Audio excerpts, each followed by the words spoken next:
Hi, and welcome to Career Mobility with James Mcilvena in October. How are you, James? I am really good indeed. Thank you, TJ. Fantastic. There's lots happening, isn't there, out there? There is plenty happening. I think for the majority of people, one part of the brain starts turning towards, year-end close and summer holidays, and the other part Yeah. is working through the how do I maximize the time between now and some time off. Yeah, absolutely. And of course, we know historically that things start to slow down a little bit, certainly into end of December, and then January often is a very quiet time in the job market, but also, yeah, just in business in general in Australia. So and New Zealand. So we're just a lot of people now I know will want to use this time really well between now and Christmas. So we've got some great insights today and some really great news as well, James, haven't we? So Yeah. LHH have been working on some new technology, the LHH Career Studio, which is going to take over from our Career Resource Network. So I'd love to hear your thoughts on it, James. I know you've probably had a bit of a look and play already. What are your thoughts? Because that launches this month. Yeah, look, I have. And before I get into LHH Career Studio, just on the timing and why this resource would be particularly useful to people right now, Yeah. that whole hiring cycle thing, and when I spent my time working in both RPOs and internal talent acquisition teams, people would be like, oh, November and start of December must be really quiet for you. And I was like, no, the amount of people who are actually trying to get their lineup ready, particularly those who work to financial year when it comes to sales targets or revenue targets or even just overall business targets, they don't want to start their hiring in the middle of January and not have someone in the role until the start of March. So if anyone is thinking, oh gosh, it's October, there's really not much going to happen between now and the end of the year, there's a lot that can happen between now and the end of the year when it comes to appointments into roles. Absolutely fair comment that from mid-December onwards, almost until the end of January, it gets quiet. So now is go time to make sure you're maximizing opportunities before things really start to slow for Christmas. So that then brings me to the LHH Career Studio. And why I'm excited is it's a significant step up on the resources that people have accessible to them other than the relationship they already have with their career coach. And while a lot of the content is a lot of people's favorites, and it's not a complete overhaul and it's not something that's we've thrown everything that was good about our old resource portal out and replaced it.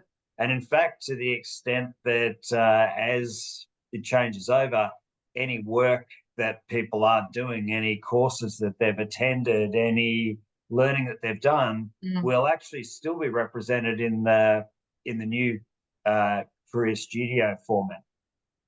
What people will see, though, is an enhanced user interface, an enhanced experience, the ability to find the tools that matter most to get you job ready. They will find them significantly easier to find, navigate, and to draw on those resources.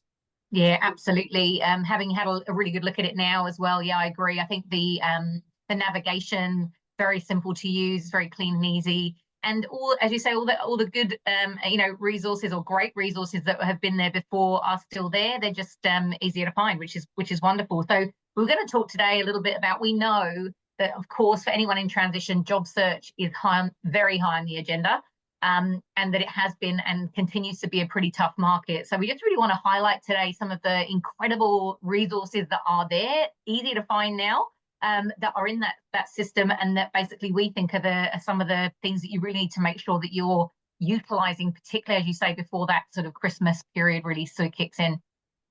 Yeah, look, couldn't agree more. I think the first one I would point to is that there is a research portal there. And so if I think back to all the times that the familiar question, either I've been the interviewer or I've been co-chair interviewing, and the question gets asked, what is it that you know about LHH if I was the Yeah. person doing the interviewing. And the person does a sometimes passable, sometimes excellent job at regurgitating what's on the front page of the website. Sometimes they even delve a little deeper and can tell me what's happening and show they've clicked into a few of the different options in a website.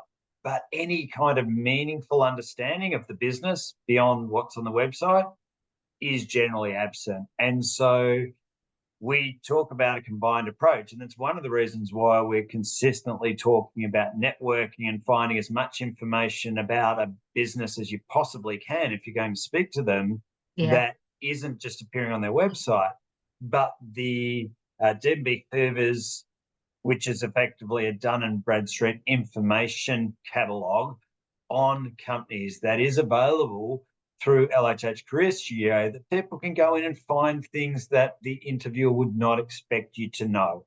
Yeah. And well prepared, clear understanding not only helps them understand that you have done some research, which shows a degree of interest that others might not have in preparation, but secondly, it is absolutely critical in being able to look at and align what's going on in that business and why you might be the right fit, or why the skills you might bring might be so essential for that business given where it's at right now.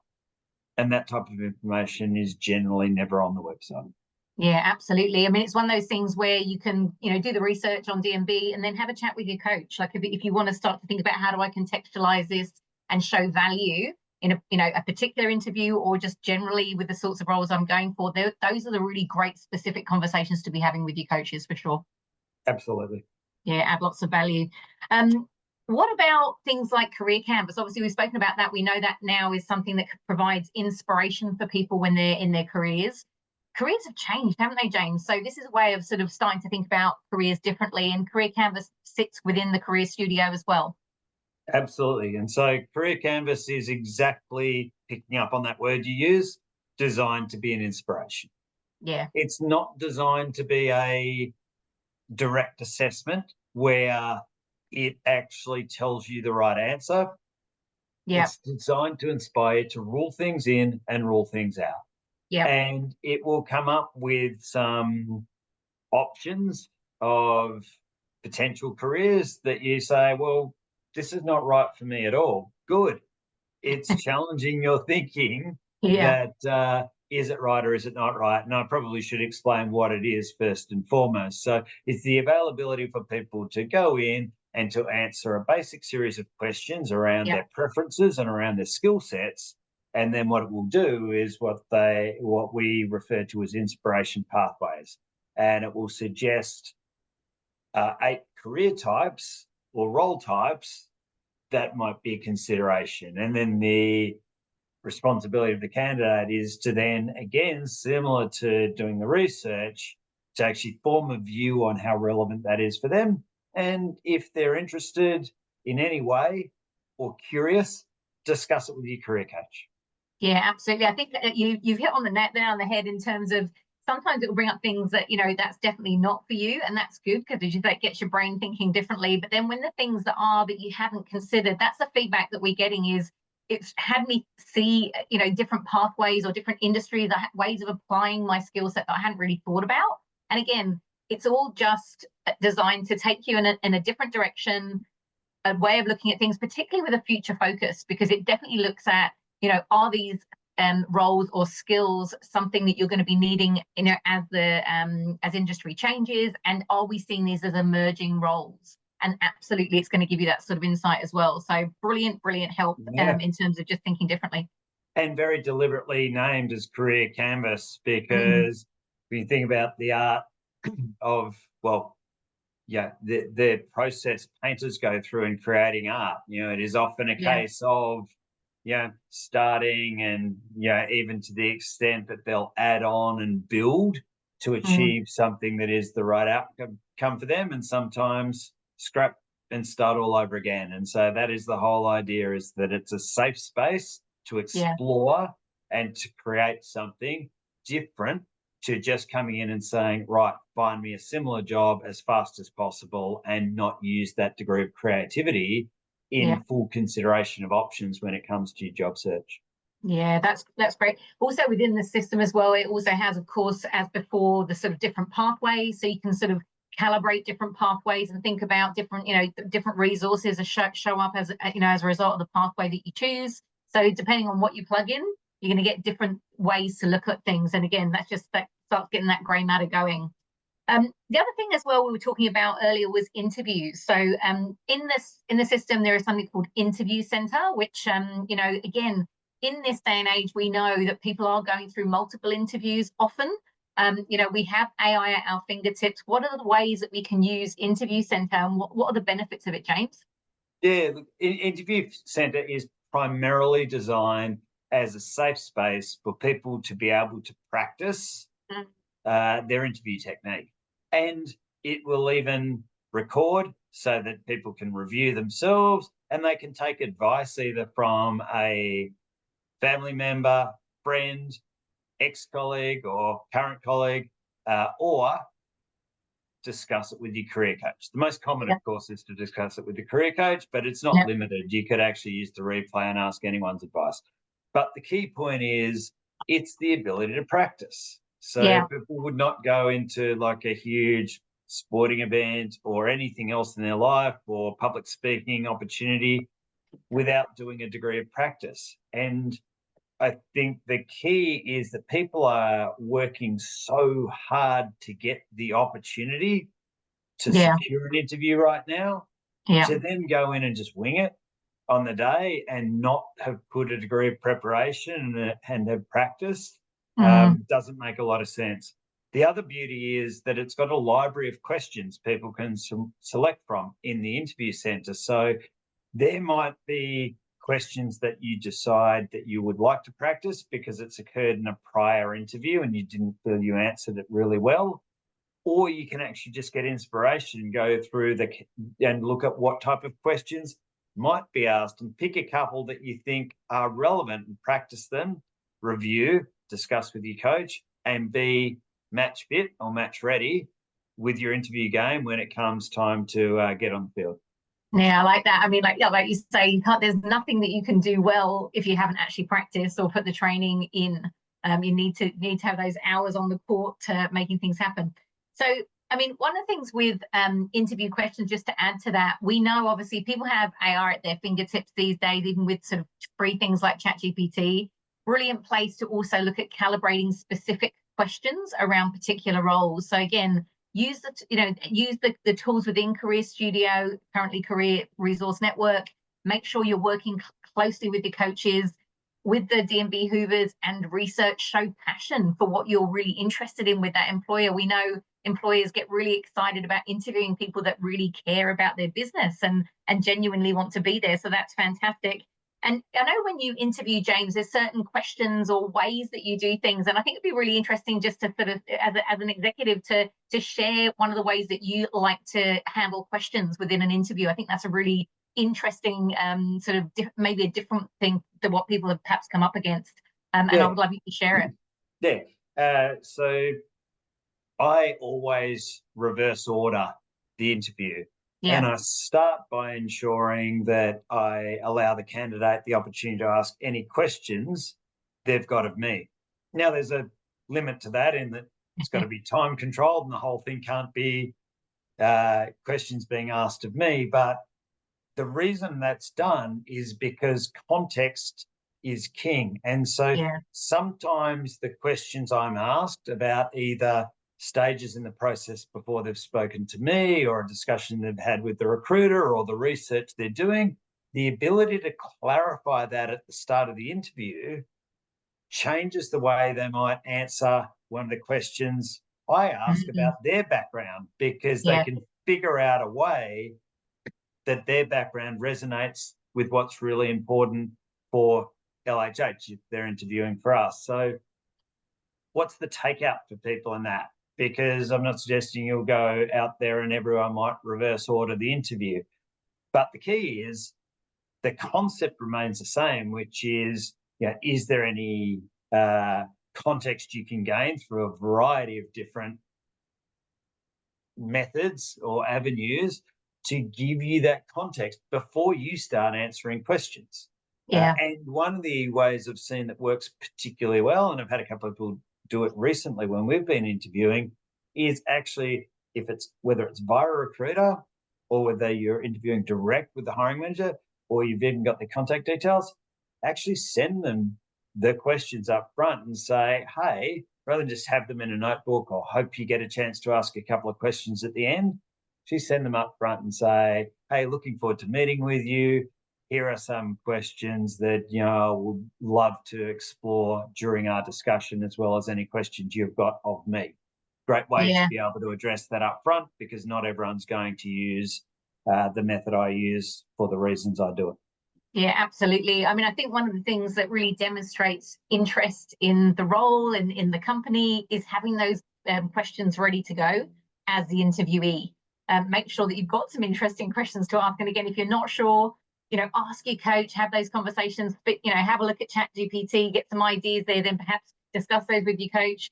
There's lots of different ways to do it. But yeah, again, those opportunities we know can be a bit few and far between in the current market. So maximize them by using all of those great resources that you just mentioned, James. So just to recap, we basically this will be launching. So LHH Career Studio actually launches on Friday the 18th, I think. So therefore it's live here in this region from the 19th, which is the Saturday. So when you jump in, your logins will all work as is currently the case. And basically, from then on, you'll be in LHH Career Studio and have the opportunity to start using that resource. Brilliant. And when we finish, can I ask you what your favourite interview tip is? I mean, you do so much work with people in transition. What's your favourite interview tip we could give people to take away? Yeah, look, I've mentioned a little bit into it already, James, but I think for me, it's like in this day and age, I think, time is of the essence. And I think because those opportunities are so few and far between, using AI and using things like ChatGPT or whatever AI sort of mechanism you want to use is really beneficial to get questions that are very specific to the role, to the company, to the industry that you're actually going into. I think we had to do a lot of kind of thought about that in the past. Now you can calibrate that very easily by popping in the job ad, popping in some details about the skills that you have, or even the industry. So you can kind of get those questions very quickly. And then I think it makes it very easy to be relevant and sort of ask ChatGPT, what questions do you think X person that I'm going to be interviewing would ask me, in this role? And they can give you it gives you very specific insight. So I think being specific is really important. There's so much other work that you can do. I also agree with you though, James, doing your research before interview, I think is so important to demonstrate, again, that absolute passion and care factor that you want to be there. How about yourself, James? What would be your favorite interview tip? I reckon it's one I've actually advised lots and lots of people throughout the years, and I've seen it done and demonstrated in interviews, and that's the ability to finish leaving no stone unturned. And so what that often looks like is the ability for someone at the end to ask a few questions of the interviewer, like, did we appropriately go into and did I give you enough detail around the skills and background you were hoping to see? And then the clincher for me is actually often asking the question directly of someone, which is, is there any reason why you don't believe I'm suitable for this role or would be hesitant to offer me this role? Very directly asking and giving them the opportunity to raise anything, which can play out in one of two ways as a potential response. One is you get the opportunity on the spot to address any concerns they've got, because what will often cost people an interview is what's not said but brought up in the debrief afterwards. And it's, well, TJ didn't show me enough evidence of X. Well, if you've directly asked the question, whether you've shown enough evidence of X, the primary skill in the role, at least you've had the right of reply and opportunity if they feel like they haven't quite got what they expected out of you. And then if you can't do it on the spot, and I would suggest this regardless, is follow-up. So if you've asked that question, you haven't been able to sufficiently answer it on the spot, it gives you the opportunity after the fact to say, thanks, James and TJ, really enjoyed the interview. I was reflecting on your response when I asked about anything more that you needed to see from me. Here's a follow-up document that shows the major projects I've been involved in, or here's a document that shows, or here's evidence of me exceeding my targets for the last 4 years. It gives you an amazing opportunity I love that.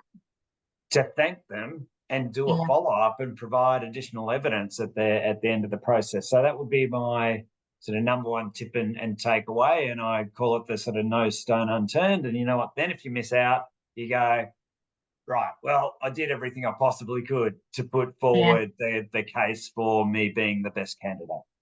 Fantastic. I love that. I've got a thought to add to that as well, James. So on LinkedIn, one of the things that I like to talk about is because it's such a rich media environment, there are lots of ways to demonstrate those exact things. So for example, if someone says, you know, I'd love to have known more about this part of you. So let's say on my mind, for example, have you spoken to camera before?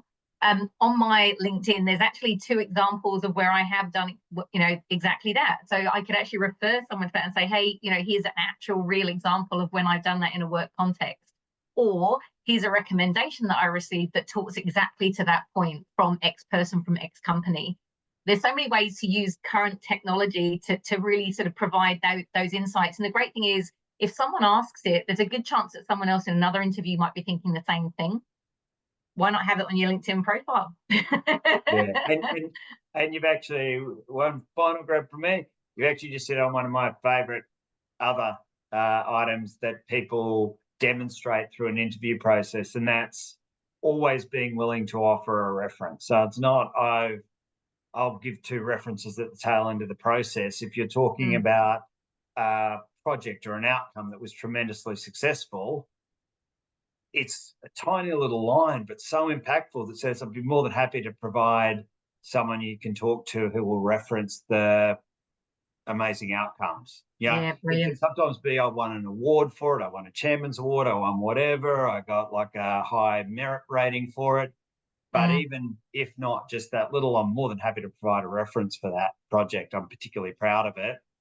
Like, it is huge. It really embeds in the interviewer's mind that, like, this is actually not someone bigging it up. This is something that I can talk to someone to find out about the validity. Sounds like what I think that also demonstrates is that level of confidence as well, which again, we know, you know, you want people who back themselves as well as obviously can do the job and have other people advocating for them. So brilliant stuff. Awesome. Well, thank you so much for that, James. I'm thinking that next month, perhaps we ought to be talking about networking, moving into that Christmas season. Can you believe November? So we'll see you guys all in November. And thanks ever so much. Really appreciate your time again today, James. Not a problem. My absolute pleasure. Thanks, TJ. Thanks.